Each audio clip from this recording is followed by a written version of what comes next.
जय मां गुरुवर गुरुवर जय मां गुरुवर गुरुवर। यम नियम आसन प्राणायाम प्रत्याहार धारणा ध्यान समाधि और समर्पण, ये 9 अंग जो बताए गए हैं, उन 9 यज्ञों पर ही चल करके हम पूर्णता की ओर बढ़ सकते हैं। यम के नियमों का सत्य अस्तेय अपरिग्रह ब्रह्मचर्य, इन चीज़ों को अपनाओ, अहिंसा को इसको अपनाओ, अपने जीवन में ढालो। जो ज्ञान बिखरा पड़ा हुआ है उसको हम केवल सुन करके निकाल देंगे, हमारे हाथ कुछ नहीं लगेगा। और जिस दिन से हम उस पर अमल करने लग जाएंगे उस दिन से हमारे कदम सत्य पथ की ओर बढ़ने लगेंगे। हमें लगेगा कि परम सत्ता से तो हमारा सीधा संबंध जुड़ा हुआ है, गुरु सत्ता से तो हमारा सीधा संबंध जुड़ा हुआ है। हर पल हमें कृपा की अनुभूति होती है। तो आपको अगर कह दिया जाए गहरी नींद में सो जाओ, कब जगोगे, कोई ठोकर लगी, आवाज आसपास आई, तो आपकी नींद खुलेगी कि नहीं? नींद आपकी नहीं खुलेगी। निगेटिव ध्वनियों से अपने आप को दूर करना सीखो। धीरे धीरे आपका आभा मंडल बढ़ता चला जाएगा। हर मनुष्य का एक आभा मंडल है, किसी का छोटा, किसी का बड़ा। इसका विज्ञान भी स्वीकार कर चुका है। किसी का सात्विक, किसी का असात्विक। आप अपनी ऊर्जा तरंगों को बढ़ाओ, अपनी दिव्यता को बढ़ाओ, अपने मन को दिव्य बनाओ। धीरे धीरे करके आपका आभा मंडल बढ़ता चला जाएगा। कुविचार आपके नजदीक स्पर्श भी नहीं करेंगे। अभ्यास, इसके लिए अभ्यास और तीनों सत्ताओं पर दृढ़ विश्वास, आत्मा, गुरु सत्ता और परम सत्ता, इन तीनों पर हमारा दृढ़ विश्वास ही हमें सफलता की ओर बढ़ाता है। अनेकों प्रमाण समाज में पड़े हुए हैं। इसी समाज में, हमारे ही धर्म में अनेकों लोगों ने साधना तप के मार्ग पर चलकर, परोपकार के मार्ग पर चल करके दिव्यता को प्राप्त किया है। हमारे लिए कुछ आदर्श होने चाहिए। न हम परीक्षा देना चाहते हैं, न प्रतीक्षा करना जानते हैं। प्रतीक्षा हो तो सबरी का दृश्य सामने हो, कि सबरी जैसी प्रतीक्षा हो कि अगर गुरु ने कह दिया कि एक न एक दिन इंतजार करो, राम तुम्हें यहीं पर आएंगे, यहीं पर मिलेंगे, तो उसने प्रतीक्षा करने में कोई भी सीमा नहीं बांधी। युवावस्था व्यतीत हो गई, वृद्धावस्था आ गई, फिर भी इंतजार बना रहा, नित्य प्रति स्वागत की तैयारी, और उसने राम को प्राप्त कर लिया। तुम प्रतीक्षा भी नहीं कर पाते हो, उतावलापन होता है, आज ही मुझे प्राप्त हो जाए। उस सत्य को स्वीकार कर लो। जब इस यात्रा में, वो यात्रा खुली पड़ी हुई है, अनेकों प्रमाण समाज में पड़े हुए हैं। हमारे धर्म ग्रंथ, शास्त्र, पुराण, ऋषि मुनि चीख चीख करके कह रहे हैं कि सब कुछ आत्मा, परम सत्ता, गुरु सत्ता के मार्ग में केवल चल पड़ो, सत्य के नजदीक एक न एक दिन पहुंच जाओगे। तो फिर क्यों नहीं चल पड़ते हो? वो यात्रा 1 जन्म की हो, 2 जन्म की हो, 10 जन्म की हो, प्रतीक्षा करने में क्यों घबराते हो? दृढ़ता के साथ अपने कर्म पथ पर चल पड़ो, एक न एक दिन वह अवस्था अवश्य प्राप्त हो जाएगी। अहिल्या के सामान्य प्रतीक्षा का भाव हो। अहिल्या की प्रतीक्षा सामान्य प्रतीक्षा नहीं थी। लोग भले समाज के कहते हो, अहिल्या को उनके पति ने, गौतम ऋषि ने श्राप दे दिया, वो पत्थर की बन गई थी। गौतम ऋषि ने कभी अहिल्या को श्राप नहीं दिया। गौतम जानते थे कि छल से अगर कोई पति जाने कि मेरी पत्नी के साथ छल साथ कुछ कुकर्म हुआ है, तो पत्नी को क्यों श्राप देगा? वो तो करने वाले को श्राप देगा। मगर वह काल था जब इस तरह के कोई कार्य घटनाएं हो जाती थी तो समाज स्वीकार नहीं करता था। वो राजगुरु थे, उनके साथ शिष्यों को बहुत बड़ा समूह जुड़ा हुआ था। वह समाज का उद्धार करना चाहते थे, समाज का कल्याण करना चाहते थे, और समाज के कल्याण करने के लिए ऋषियों को बहुत कुछ त्यागना पड़ता है। उन्हें मान अपमान सहना पड़ता है, घर परिवार भी त्यागना पड़ सकता है, मगर तुलनात्मक क्रम पर वह हमेशा परोपकार को श्रेष्ठ मानते हैं। वह जानते थे कि अगर इस अवस्था में मैं अपनी पत्नी को साथ लेकर रहूंगा, पत्नी के साथ लेकर चलूंगा, तो शिष्यों का समूह मुझसे दूर चला जाएगा। राज धर्म का पालन करने वाले मेरे आज्ञा का पालन नहीं करेंगे, लोग मुझे आदर मान सम्मान के दृष्टिकोण से नहीं देखेंगे। लोग कहें पति इतना है कि पत्नी के साथ गलत हुआ, फिर भी पत्नी को लेकर अपने साथ चला, पत्नी को स्वीकार करके चल रहा है। जो समय भी वह काल भी था जब महिलाओं को सम्मान नहीं मिलता था। यह बड़े दुर्भाग्य की बात है कि जिनकी कोख से हम आप सभी जन्म लेते हैं, हम वह नारी का कभी सम्मान नहीं कर पाए। नाना प्रकार की गलत कथाएं करा कर समाज को हमने अलग रास्ते दे दिए। गौतम ऋषि ने अपनी पत्नी को वह मार्ग बताया कि उस परम सत्ता पर कि मैं तुम्हारा कल्याण नहीं कर सकूंगा, क्योंकि मैं कुछ कहूंगा तुम मेरी हो, मैं कुछ कहूंगा समाज नहीं मानेगा, समाज मुझे भी ठुकरा देगा। तुम्हारा कल्याण करने के लिए राम का अवतार होने वाला है। तुम ध्यानस्थ हो जाओ, एकाग्र हो जाओ अपने आप पर। उस समय के ऋषि और ऋषि पत्नियां तपस्वी हुआ करती थी। गौतम की नारी अहिल्या ने अपने आप को पत्थर के समान बनाकर जड़मत होकर के केवल परम सत्ता के ध्यान पर एकाग्र हो गई। गौतम ऋषि ने उस पूरे आश्रम को आच्छादित किया, इस तरह से वहां की व्यवस्था बनाई कि वहां पर कोई भी दूषित प्रभाव न पड़ पाए। और उस धीरे प्रतीक्षा जब साधना की चरम सीमाएं पहुंची तो राम को भी चल करके वहीं जा आस करके आशीर्वाद देना पड़ा। प्रतीक्षा की कोई सीमा मत बांधो। सत्य है, हम नहीं देख पा रहे, हमारी कमी होगी, अपनी कमी को दूर करो। मुझे नहीं मिल रहा, मैंने एक नहीं अनेकों जन्म गुजारूंगा, मगर जब तक पात्रता ना आए मैं कुछ पाना भी नहीं चाहता हूं। यह दृढ़ निर्णय आपके अंदर होना चाहिए। आपका गुरु भी उसी रास्ते पे चला है। परम सत्ता मेरे लिए सर्वोच्च है। परम सत्ता के लिए मैं हजारों जन्म कोड़ियों अपाहिजों का जीवन जीने के लिए तैयार हूं। मैंने परम सत्ता से भी कुछ कभी नहीं मांगा कि जब तक मेरे अंदर पात्रता ना हो मुझे परम सत्ता से भी कुछ नहीं चाहिए। मैं भिखारी बनकर के जीवन नहीं जीऊंगा, मैं आपका अंश बनकर के जीवन जीऊंगा, आपका पुत्र बनकर के जीवन जीऊंगा। अगर मुझे पुत्र के रूप में स्वीकार कर सको तो मुझे अपनी कृपा प्रदान करना। अगर मैं आपका पुत्र न बन सकूं तो मुझे आपकी कृपा भी नहीं चाहिए। मुझे वह मार्ग बताओ कि जिस मार्ग में चल करके आपके पुत्रत्व को प्राप्त कर सकूं। वह भाव आपके जन्म जन्म में होना चाहिए। शिष्यत्व की गहराई में डूबो। शिष्यत्व की गहराई में सब कुछ समाहित है। यह प्रकृति का ध्रुव सत्य विधान है। शिष्यत्व की गहराई में ही गुरु समाया हुआ है। यह गुरुत्वाकर्षण का सहज प्रभाव है। जिस तरह पृथ्वी है, कोई भी चीज अगर आप ऊपर से उठाइए और उसको छोड़ दीजिए नीचे की ओर ही जाएगी, आकाश की ओर क्यों नहीं जाती? क्योंकि इसमें पृथ्वी तत्व समाहित है। यह सहज प्रक्रिया है। हमारी आत्मा भी परम सत्ता की ओर ही बढ़ना चाहती है, मगर हम खुद उसको उस दिशा से अलग ले जाना चाहते हैं। कोई ना कोई संबल टांगते हैं। जैसे इस तौलियों को मैंने उठाया और जब तक हाथ से पकड़े रहूंगा यह नीचे आकर्षित है। पृथ्वी इसको खींचना चाहती है, मगर ये नीचे की ओर नहीं जाएगी। तब तक नहीं जाएगी जब तक मैं इसको छोड़ूंगा नहीं। उसी तरह हमारी आत्मा है। हमारी आत्मा परम सत्ता की ओर बढ़ना चाहती है। परम सत्ता हमें अपनी ओर खींचना चाहती है। शिष्यों को गुरु अपने ओर खींचना चाहता है, मगर तुम अपने विकारों के संबल में बंद करके माया के बसीभूत होकर उस माया को छोड़ना ही नहीं चाहते। और जो जो माया को छोड़ते चले जाओगे, तुम जिस रिश्ते जुड़े हो तुम्हारे कदम बरबस उधर बढ़ते चले जाएंगे। इसलिए मैंने कहा तुम 2 कदम चलो, आपका गुरु 10 कदम आपको बढ़ा देगा। 2 कदम चलो तो कुछ तो त्यागो जहां उलझे हुए हो, कुछ तो छोड़ो, कुछ तो अर्जित करो। अतः उस दिशा की ओर बढ़ना सीखो। सब कुछ परम सत्ता में समाहित है, हर कण कण में समाहित है। विज्ञान में ने भी जो महाप्रयोग किया था धरती के अंदर कि एक कण को विस्फोट करा के देखा कि इनका निर्माण किस प्रकार होता है, पृथ्वी का निर्माण कैसे कर। उन्होंने सूक्ष्म से सूक्ष्म कण का विस्फोट करा के देखा कि उस सूक्ष्म कण में अनेकों चेतना तरंगें समाहित थी। उन्होंने खुद इस बात को स्वीकार किया कि अनेकों शक्तियों के स्वरूप को हमने देखा कि उस एक कण में भी अनेकों चेतना तरंगे, चेतना अंश कुछ पलों के, कुछ क्षणों के लिए हमें दिखाई दिए। ये तो हमारे ऋषि मुनि कहते चले आए हैं कि कण कण में, पत्थर में, सब जगह भगवान हैं।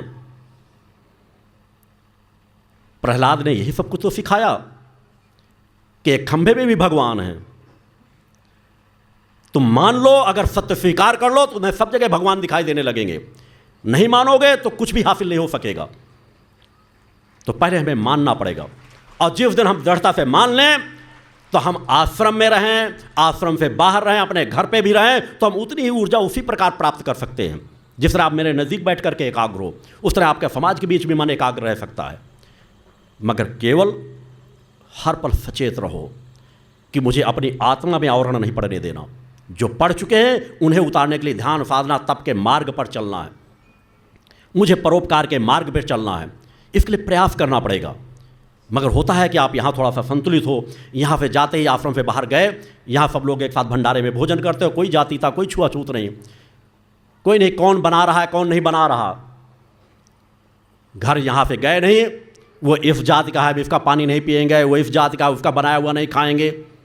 रास्ते भर आते जाते रहो, होटल में कोई बना रहा है, कैसा बना रहा है, किस तरह बना रहा है, वो नाक हाथ से साफ कर रहा है, उसी से कुछ बना रहा है, किस जाति का है, मगर अच्छी चीज़ वो जलेबियाँ हैं, समोसे हैं, सब कुछ है अंदर। और घर जाते ही जो तुम्हारा पड़ोसी है, तुम्हारे गांव का है, उससे छुआछूत। यही अवगुण है, यही विकार है, यही माया है जो आपके पूर्वजों ने गलत रास्ता दे दिया, अब आप उसमें भटकते चले जा रहे हो। किसी समय व्यवस्था दी गई थी कि समाज की कार्य व्यवस्था व्यवस्थित रहे, वहाँ छुआछूत कहीं पर भी नहीं डाली गई थी कि जो यह कार्य करता है वो इस नाम से संबोधित हो, जो ऐसा कार्य करता है वो इस नाम से संबोधित हो। कोई ना कोई व्यवस्था तो देनी पड़ती है हर जगह, मगर उस व्यवस्था को ऊंच नीच के रूप में मानना शुरू कर दिया गया कि मेरा कार्य श्रेष्ठ है, इसका कार्य छोटा है, ये अछूत है, ये ऐसा है। अतः इन छुआछूत से जातीयता के चक्रव्यूह बंधनों को तोड़ो। तुमने कोई ठेका नहीं लिखा के रखा कि तुम आज इस परिवार में जन्म लिए हो, कल को भी उसी परिवार में जाके जन्म लोगे। जिन जातियों का तुम विरोध कर रहे हो सकता है कल को उसी जाति में तुम्हारा जन्म हो जाए। इसलिए मैं सभी जातियों से आह्वान करता हूं कि सभी लोग कभी भी जातीयता के चक्रव्यूह में मत उलझो, छुआछूत को मत मानो। मैंने अपने जीवन में कभी छुआछूत को नहीं मातो दिया। बचपन से जब से होश संभाला, मैंने भी ब्राह्मण परिवार में जन्म हुआ था, उत्तर प्रदेश की जैसी जगहों में जहाँ सबसे ज़्यादा छुआछूत को महत्व दिया जाता है। और फिर ब्राह्मण परिवार में कोई हो, वो तो अगर कुएं की जगत हो, कोई एक कोने में पानी भरा, दूसरे कोने में कोई पैर रख दिया करके, तो बाल्टी भरी हुई बाल्टी फेंक दी जाती थी। वही जबकि वही मजदूर कुएं को खोदते हैं, पहला कुएं से स्रोता निकलने वाला उनके पैरों को स्पर्श करता है, तब छुआछूत नहीं। मगर ये परंपरा कितनी अज्ञानतापूर्ण है। इसी को तो अज्ञानता कहते हैं, ज्ञान अज्ञान इसी को कहते हैं कि कुएं की जगत में वो दूसरी तरफ खड़ा हुआ है, अब वो तुम्हारे क्या पानी को छू लिया, कि तुम्हारे पानी में थूक दिया, कि क्या कर दिया कि पानी में छूत समा गई। तो इस धरती का ऐसा कौन सा कोना है जो एक दूसरे से नहीं जुड़ा हुआ है? तो फिर तुम खाना बंद कर दो, पानी पीना बंद कर दो, तो हम मान लें कि आप बहुत ज़्यादा श्रेष्ठ हो। तुम वास्तविकता में तो तुम तब भी वैराग्य को प्राप्त कर लोगे, या तो मृत्यु को प्राप्त करोगे या वैराग्य को प्राप्त करोगे। तो इन छुआछूत के भेदों से ऊपर उठ लो, देखो आनंद मिलेगा। मां के अंश है सब, हमारे अंदर भी वही आत्मा बैठी, दूसरे के अंदर भी वही आत्मा बैठी है। इससे थोड़ा ऊपर उठाओ अपने आप को, छुआछूत को बिल्कुल समाप्त करो, अपनी भरसक सीमा लगाओ। मैंने हर पल से जब से वो संभाला, मेरे परिवार में सभी जाति धर्म संप्रदाय के लोग मुझसे जुड़े हुए थे। एक साथ बैठकर भोजन करता था, एक साथ सब कर्म, जिसको मानना हो मानो, ना मानो तो घर का सदा संबंध टूट जाए तो टूट जाए, मगर मैं अपने स्वभाव को नहीं छोड़ूंगा। मेरा प्रारंभ स्वभाव रहा है, आज तक भी वो स्वभाव बना हुआ है। मैं सभी को छुआछूत को ना महत्व देता हूँ, सभी लोग मुझे छू सकते हैं, सभी जातियों को बनाया हुआ भोजन करता हूँ। आज तक तो मेरा कभी धर्म नष्ट नहीं हुआ। शुद्धता सफाई को सबसे ज़्यादा महत्व देता हूँ। जाति के आधार पर तो छुआछूत मत मानो, तो इस पर ध्यान दो। छुआछूत जातीयता को बिल्कुल जहर, समाज के लिए जहर समान मान के चलो, इससे ऊपर उठाओ। सब माँ की संतान है, इनसे भेदभाव मत करो। जातीयता, छुआछूत, इनसे ऊपर उठो। समाज में नारी का सम्मान करें। जिस दिन हम नारी का सम्मान करने लग जाएंगे, हमारे आसपास का वातावरण अपने आप बदलता चला जाएगा। अपने स्वभाव में धीरे धीरे करके परिवर्तन लाएं। अनेकों प्रकार की आपको मान सम्मान की भूख है, किसी चीज़ की भूख है, इन पदों से मान सम्मान से ऊपर उठो। कर्म को महत्व दो। तुम्हारे लिए तुम्हारा कर्म महत्वपूर्ण है, पद महत्वपूर्ण नहीं है। जो कार्य करोगे उससे तुम्हारे गुरु का, तुम्हारी परम सत्ता का रिश्ता जुड़ा हुआ है। अतः उस विचार में जीवन जियो, और जिसे जो पद मिल जाए, जिम्मेदारी मिल जाए, उसको अपनी पूरी सामर्थ्य से निर्वहन करो। जो जिम्मेदारी मिल जाए, उस जिम्मेदारी पर अगर कोई भगता है तो उससे बड़ा दुर्भाग्यशाली भी कोई नहीं है। जीवन हमारा कब किस क्षण क्या हो जाए कुछ पता नहीं। हर पल हम सचेत रहें। हम अपने परिवार के लिए सब कुछ सोचते हैं, हमारे बच्चे के लिए हो जाए, हमारे मकान के लिए हो जाए, हमारी पत्नी के लिए हो जाए, हमारे बेटे बेटियों के लिए हो जाए, हमारे साल भर बाद के लिए, 10 साल के बाद बच्ची पैदा हुई नहीं, उसकी शादी तक की तैयारी के लिए पहले से ही कहीं न कहीं बैंक में अकाउंट खोल दिया जाता। सब तैयारियाँ करते हो, मगर अपने आत्मकल्याण के लिए कोई तैयारियाँ नहीं है।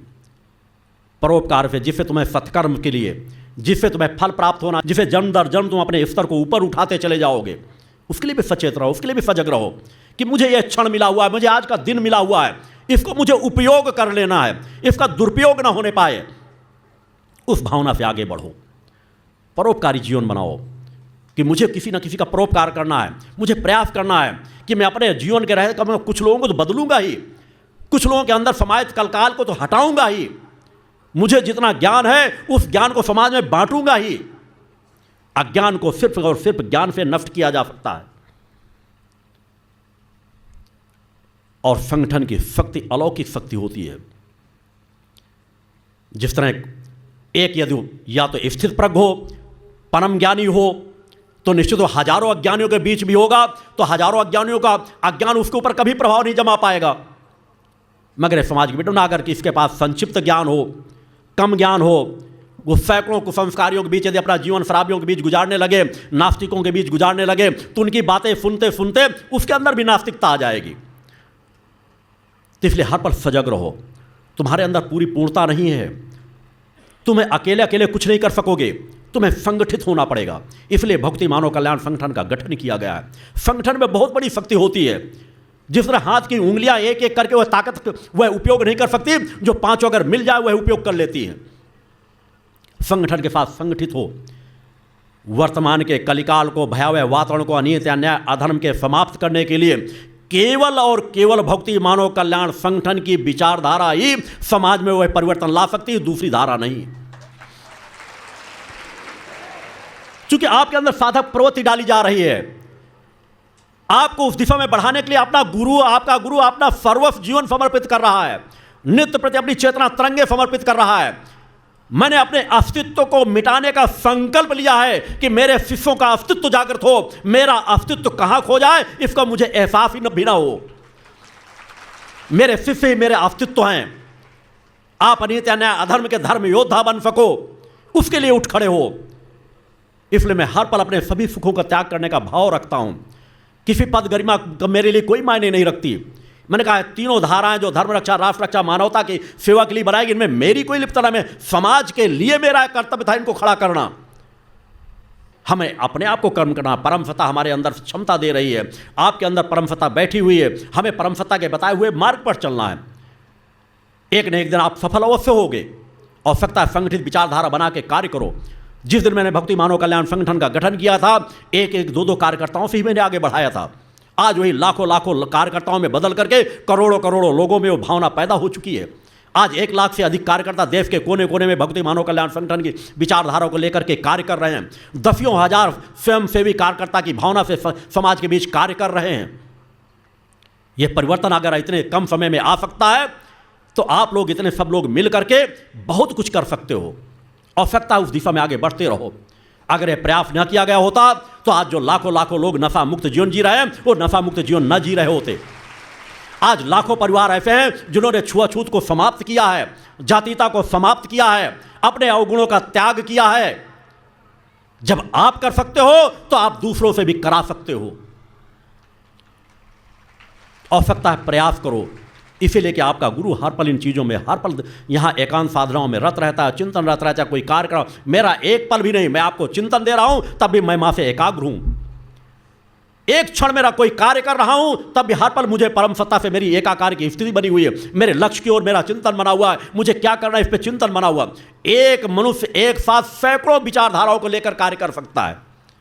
वह क्षमता है परम सत्ता ने दे रखी है। माता पिता अपना घर में एक कार्य कर रहे होते, बच्चा दूर लेटा रहता है, तब उनको एहसास रहता है बच्चा क्या कर रहा होगा, इसमें लेटा है क्या, उसके एक खटक उनको एहसास करा देती, काम में दूसरे में व्यस्त होंगी। संबंध गहराई का जुड़ा हुआ हो। आपके गुरु ने आपसे आत्मा का रिश्ता जोड़ा है, आत्मीयता का संबंध बनाया है। आपकी हर सोच मुझे प्रभावित करती है और हर मेरी चेतना तरंगे अगर आपके अंदर जितनी पात्रता है आपको हर पर बदलती जा रही हैं। इसलिए तो आप में परिवर्तन आ रहा है। आप में फैने को यहाँ बैठे हजारों हजारों लोग ऐसे बैठे हैं जो आत्महत्या करने के लिए सोच रहे थे, आपराधिक मार्ग में जा रहे थे, भटके हुए थे, असमर्थ थे, असहाय थे। आज वही चैतन्यता से खड़े होकर के हजारों हजारों लोगों का जीवन बदल रहे हैं। बस उसी प्रक्रिया को और गति देने की जरूरत है, उस प्रक्रिया को और अधिक बढ़ाने की जरूरत है। सब कुछ किया जा सकता है। प्रयास करो, लगन से लगो। और मैंने जब इन वस्त्रों को धारण किया था 6वें यज्ञ में, तब भी मैंने बताया था कि मेरी 11 चेतनाएं जो इस व्यवस्था से अलग हैं। यह व्यवस्था तो महत्वपूर्ण व्यवस्था है जो उससे मैं सीधा संवाद रख करके आगे बढ़ा रहा हूं। यह व्यवस्था सीधे सीधे तीनों धाराएं मेरे संरक्षण में चल रही हैं, मेरे मार्गदर्शन में चल रही हैं, मेरे साथ चल रही हैं। आने वाली यही व्यवस्था हजारों हजारों साल के लिए समाज को दिशा देगी। मगर मेरी 11 चेतनाएं भी समाज के बीच अलग अलग क्षेत्रों के माध्यम से कार्य कर रही हैं। जो यह युग परिवर्तन का शंखनाद जिन क्षणों पर जिस समय पे हुआ है, उसके बाद से आप आंकलन करोगे तो समाज में अलग अलग क्षेत्रों में कुछ बदल रहा होगा। देखोगे, समझोगे तो बहुत कुछ समझ में आ जाएगा। ये मेरे आज के शब्द नहीं हैं, जब मैंने एक भी शिष्य नहीं बनाया था तब के शब्द हैं। मैं तब भी वही था, आज भी वही हूं। इसलिए आज भी वही कह रहा हूं कि आने वाले समय में बहुत कुछ बदलेगा। मेरी यह यात्रा जो कुछ करने आई है, उस करने की परमसत्ता ने सामर्थ्य दे रखी है। मैं अपने उस समूह के साथ आया हूं और हर पल वह चेतनाएं मेरे विचारों पर ही प्रभावित रहे। जैसा सोचूंगा वैसा वह कार्य करने के लिए बाध्य होंगी। और अगर एहसास करो तो कुछ जगह आपके अपने ही विचार निकलते नजर आएंगे। समझ सको तो अच्छी बात होगी, नहीं आने वाले भविष्य में कभी न कभी मैं स्वतः समझा दूंगा। क्योंकि उनका रास्ता अलग है। मुझे तुमसे कुछ कराना है, उनसे कुछ कराना है। उनके साथ कुछ अच्छी बुरी बातें भी जुड़ सकती हैं, क्योंकि उनको उसी दलदल में खड़े होकर के कार्य करना है और मुझे तुम्हें उस दलदल से निकालना है।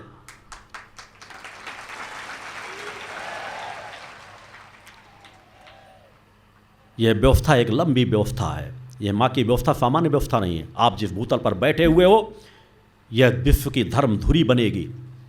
जिस स्थान पर माँ का अखंड गुणगान चल रहा है, जिस स्थान पर अभी मूल ध्वज पे माँ के ध्वज के मूल ध्वज की केवल स्थापना की गई है, इस व्यवस्था को समझने का प्रयास करना। यह सामान्य व्यवस्था नहीं है। इसलिए मैंने कहा कि हर शिविरों में कहता हूँ कि कम से कम अपनी एक साफ सुथरी डायरी अवश्य बनाना, उनमें लिख जरूर दिया करना कि इस शिविर में भी हम गए थे, हमने गुरुदेव के चिंतनों को सुना था, सामने बैठकर, नज़दीक बैठ करके हमें क्या समझाया जा रहा था, हमने कुछ ना कुछ संबंध बनाया था। आपकी आगे आने वाली पीढ़ियां इस बात पर गर्व करेंगी, क्योंकि जो सानिध्य आप प्राप्त कर रहे हो वो सानिध्य दुर्लभ है। मैं कौन हूं, क्या हूं, इसका परिचय मैं दे चुका हूं। मेरे कार्य क्या हैं, 8 यज्ञों मैंने उसका प्रमाण सभी चीज़ों के दिए हैं। आज जो कर रहा हूं उसके भी प्रमाण समाज में खुले दाम दिख सकते हैं कि ये प्रवाह जो बढ़ रहा है। मैं तो समाज में जाता भी बहुत कम हूं, साल में 2 या 3 शिविरों को समय देता हूं। अब फिर भी समाज में डोर टू डोर जन जागरण का ये अभियान क्यों बढ़ता चला जा रहा है? लोग अपने घरों में काम नहीं करना चाहते। परोपकार के लिए उनको कौन खींच रहा है कि अपनी घरों की समस्याओं को त्याग करके परोपकार की ओर कार्यकर्ता बढ़ रहे हैं? एक समय के लिए घर में खाने को नहीं होगा, मगर दूसरे को ज्ञान दे रहे हैं। सोचना, समझना, समझने का प्रयास करोगे तो बहुत कुछ समझ में आ जाएगा। यह यात्रा सामान्य यात्रा नहीं है। आप लोगों ने बहुत कुछ बदला है और बहुत कुछ आपके द्वारा बदला जाएगा। उस परम सत्ता का आशीर्वाद आपके साथ जुड़ा हुआ है। इस लक्ष्य को लेकर आने वाले समय में अधर्मियों अन्यायों को धरातल किस प्रकार की सकता चला जाएगा, इसकी समाज ने कल्पना भी नहीं की। आज सब तरफ से समाज में अनीति अन्याय अधर्म फैला हुआ है। चाहे धर्म क्षेत्र को ले लें, चाहे राजनेताओं को ले लें, पूरे देश को लूट रहे हैं लुटेरे। और उससे पास ऐसा लगेगा जैसे समाज के लिए बहुत कुछ कर रहे हैं। वर्तमान में चाहे कांग्रेस हो, चाहे भारतीय जनता पार्टी हो, ये सबसे भ्रष्ट पार्टियां हैं, सबसे ज़्यादा समाज को शोषण करने वाली पार्टियां हैं। आज आज़ादी के बाद जितना समाज में अनीति अन्याय अधर्म फैला है, इसके लिए जिम्मेदार पार्टियां ही भारतीय जनता पार्टी और कांग्रेस पार्टी है। और उसके बाद तो छोटी मोटी पार्टियां है ही। ऐसा कौन सा प्रदेश है, आप जिस प्रदेश से आ रहे हो, जो राज्य सरकार कार्य कर रही हो, क्या भ्रष्टाचार नहीं व्याप्त है? क्या अनाचार नहीं व्याप्त है? हर तहसील में, हर थाने में, हर ब्लॉक में, हर ग्राम पंचायतों में भ्रष्टाचार ही भ्रष्टाचार है। फिर भी ईमानदार बने बैठे हैं।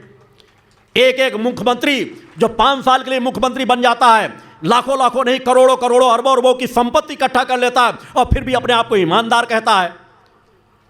आज जिन मुख्यमंत्रियों को जेल की सलाखों के अंदर होना चाहिए, वो अधर्मी अन्यायी आज हमारे राजनेता बने बैठे हैं। उन्हें भी एक न एक दिन सबक सिखाने की आवश्यकता होगी। मगर कर्म करते हुए मैंने तीनों धाराओं का गठन इसलिए किया है कि तुम्हें इस पंजो शक्ति तीर्थ सिद्धाश्रम के माध्यम से अपनी वो आध्यात्मिक ऊर्जा को उस अवस्था तक ले जाना है जो समाज के लिए एक मिसाल बन जाए, समाज के लिए एक उदाहरण बन जाए कि आपके पास एक ऐसी धर्म ध्वजा है जिस धर्म ध्वजा के नीचे बैठ करके आपने अपने जीवन को रूपांतरित किया है। भगवती मानव कल्याण संगठन के माध्यम से आप समाज में सेवा का ऐसा उदाहरण पेश करो, समाज को जगाने का ऐसा उदाहरण प्रयास करो, समाज को बदलने का ऐसा उदाहरण पेश करो जो आज देश दुनिया के अंदर कोई भी दूसरी संस्था ना हो।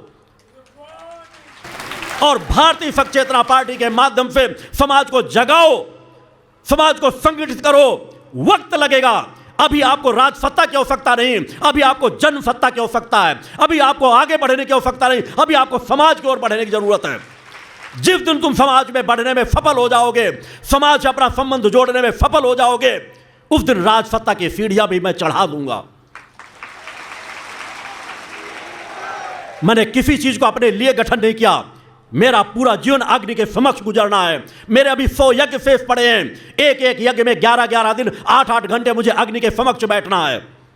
ना मैं आज समाज के बीच ज्यादा समय दे पा रहा हूं, ना तब मैं समाज के बीच समय दे पाऊंगा, मगर मैंने हर एक लोगों को पात्र बनाया है। आप लोगों को पात्र बनाया है, अपनी तीनों बच्चियों को पात्र बनाया है, जो पात्रता को रखते हैं कि आप लोगों के साथ मिल करके वो इन तीनों धाराओं को दिशा देंगी और समाज को रास्ता मिलेगा। आज समाज तुम्हारा मजाक उड़ा सकता है कि तुम्हें आज फला जगह चुनाव लड़ा है, तुमने तो तुम्हारे साथ तो 100 वोट ही है, तुम्हारे पास 500 वोट है, उनसे कहो कि हाँ हमारे पास 100 वोट हैं, मां हमारे 100 वोट संगठित हैं। मेरा तब भी मजाक बनाया गया था जब मैंने संगठन का गठन किया था, जब मैं अपने उद्देश्य, मैंने अपने लक्ष्य को व्यक्त किया था, तब भी मेरा विरोध किया गया था। जब मैंने इन वस्त्रों को धारण करके अपना परिचय समाज को दिया था, मगर आज वह यात्रा कि आज संगठन के सामने वही नतमस्तक होने के लिए बाध्य हैं।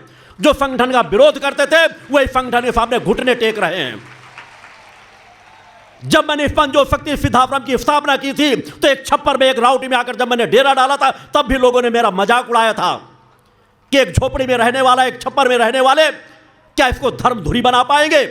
आज इसी धर्मधुरी में लाखों लाखों नहीं, करोड़ों करोड़ों लोग यहां का आशीर्वाद प्राप्त करते हैं। आज यही मां का अखंड गुणगान जो छप्पर पर प्रारंभ हुआ था, आज देश के कोने कोने में नहीं, दुनिया पर भी मां का गुणगान गूंज रहा है। या देवी सर्वभूतेषु शक्ति रूपेण संस्थिता, नमस्तस्यै नमस्तस्यै नमस्तस्यै नमो नमः। पंच ज्योति शक्ति तीर्थ सिद्धाश्रम, मां की कृपा और गुरुदेव की अमृतवाणी का पावन संगम, एक ऐसी पवित्र भूमि जहां मां भगवती की ज्योति हर दिल को रोशन करती है, जहां परमहंस योगीराज श्री शक्तिपुत्र जी महाराज के चरणों में बैठकर हर मन की पुकार सुनी जाती है। पंच ज्योति शक्ति तीर्थ सिद्धाश्रम, जहां हर कदम पर साधना, हर सांस में भक्ति और हर पल में जन कल्याण की सुगंध बिखरती है। आओ इस अलौकिक यात्रा में शामिल हो और देखो कैसे एक आश्रम ने करोड़ों जीवन को बदला। युगवंदनीय धर्म सम्राट, युग चेतना पुरुष सद्गुरुदेव परमहंस योगीराज श्री शक्तिपुत्र जी महाराज के पावन चरणों में कोटि कोटि नमन, वंदन और प्रणाम। उनकी कृपा से एक ऐसी पवित्र स्थली का सृजन हुआ जो तप, योग, ध्यान और साधना का स्वर्णिम केंद्र है। यह है मध्य प्रदेश के शहडोल जिले की ब्योहारी तहसील में बसा पंचज्योति शक्ति तीर्थ सिद्धाश्रम, जिसकी नींव परम पूज्य गुरु वर्श्री ने 23 जनवरी 1997 को रखी। तब से यहाँ मां भगवती की अखंड ज्योति जल रही है और 15 अप्रैल 1997 से श्री दुर्गा चालीसा का अखंड पाठ अनंत काल तक जन जन के कल्याण के लिए गूंज रहा है। हर सुबह और हर शाम जब सूरज की किरणें और चांद की चांदनी सिद्धाश्रम को चूमती हैं, तब परम पूज्य गुरुदेव जी, माता भगवती आदिशक्ति जगत जननी दुर्गा जी सहित सभी देवी देवताओं और सहायक शक्तियों की आरती करते हैं। इस पावन बेला में भक्तों के हृदय मां की भक्ति में डूब जाते हैं। मूल ध्वज साधना मंदिर में भी रोज सुबह शाम होने वाली आरती में भक्तों का समूह उमड़ता है। यहाँ हर मन की पीड़ा मिटती है, हर शरीर को शांति मिलती है और हर आत्मा को सुख, शांति व समृद्धि का आशीर्वाद प्राप्त होता है। परम पूज्य गुरुदेव की कृपा ऐसी कि वे रोज सुबह और शाम भक्तों से निःशुल्क मिलते हैं। मां के भक्त और गुरुदेव के शिष्य अपने मन की बात उनके चरणों में रखते हैं और बदले में समाधान व आशीर्वाद पाते हैं। अब तक 1 करोड़ से ज्यादा भक्त गुरुदेव से मिलकर उनके मार्गदर्शन से जीवन की राह पा चुके हैं। गुरुदेव की वाणी ऐसी कि सुनते ही मन में संकल्प जागता है। उनके आशीर्वाद से करोड़ों लोग नशे और मांसाहार से मुक्त होकर चरित्रवान और चेतनावान जीवन जी रहे हैं। हर दिन सैकड़ों लोग नशा छोड़ने की प्रेरणा लेने सिद्धाश्रम धाम पहुंचते हैं। पूज्य गुरुदेव के 20 लाख से अधिक दीक्षा प्राप्त शिष्य आज के अधर्म और अन्याय के दौर में भी मां की ज्योति से अपने घरों को आलोकित करते हैं। वे साधनात्मक जीवन जीते हुए आत्म कल्याण और जन कल्याण के पथ पर चल रहे हैं। क्या यह चमत्कार नहीं? सिद्धाश्रम धाम में पिछले 28 वर्षों से मां अन्नपूर्णा भंडारा चल रहा है, जहां सुबह शाम हजारों भक्तों को स्वादिष्ट और पवित्र भोजन मिलता है। और सुनो, यहाँ ठहरने की व्यवस्था भी पूरी तरह निःशुल्क है। क्या ऐसी जगह कहीं और मिलेगी जहां हर सुविधा मां की कृपा से मुफ्त हो? सिद्धाश्रम धाम की पावन सरिता के तट पर बनी त्रिशक्ति गौशाला देखकर भक्तों का मन आनंद से भर जाता है। हर महीने शुक्ल पक्ष की अष्टमी को गौ सेवा समर्पण दिवस मनाया जाता है, जब परम पूज्य गुरुदेव और पूजनीय शक्तिमयी माता जी अपने हाथों से गायों को रोटी खिलाते हैं। यह दृश्य देखकर हर भक्त का हृदय गदगद हो उठता है। गौशाला के पास ही स्वामी श्री राम प्रसाद आश्रम जी महाराज की समाधि मन को शांति देती है, और पास ही दानवीर गुफा स्थल हर किसी को असीम शांति का अनुभव कराता है। हर साल शारदीय नवरात्र में सिद्धाश्रम धाम में शक्ति चेतना जनजागरण शिविर का भव्य आयोजन होता है। लाखों भक्त यहाँ योग, ध्यान और साधना सीखते हैं, गुरुदेव के चेतनात्मक चिंतन को सुनते हैं और मां की अलौकिक आरती का आनंद लेते हैं। मां की कृपा और गुरुदेव का आशीर्वाद पाकर हर भक्त धन्य हो उठता है। 23 जनवरी सिद्धाश्रम स्थापना दिवस एक और पावन अवसर है।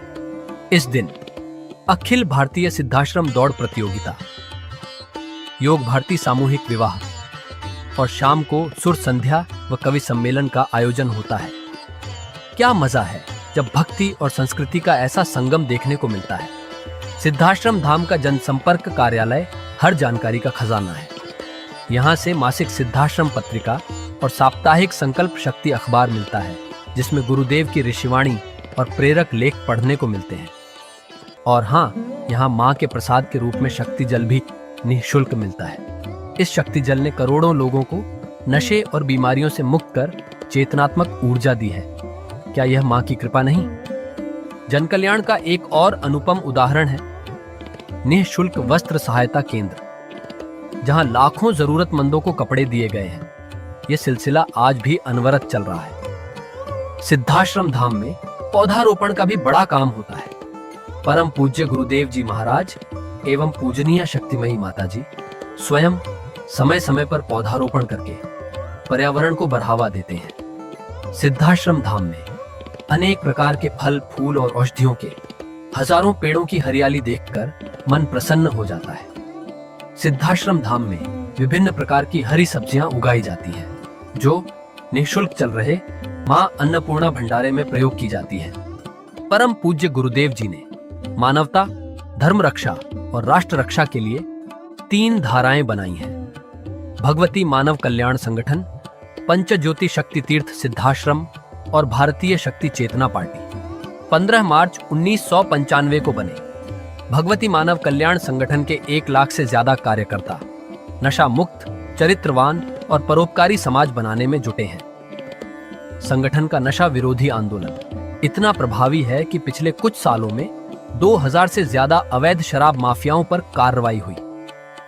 संगठन के समर्पित और कर्मठ कार्यकर्ता दिन रात इस मिशन में लगे हैं।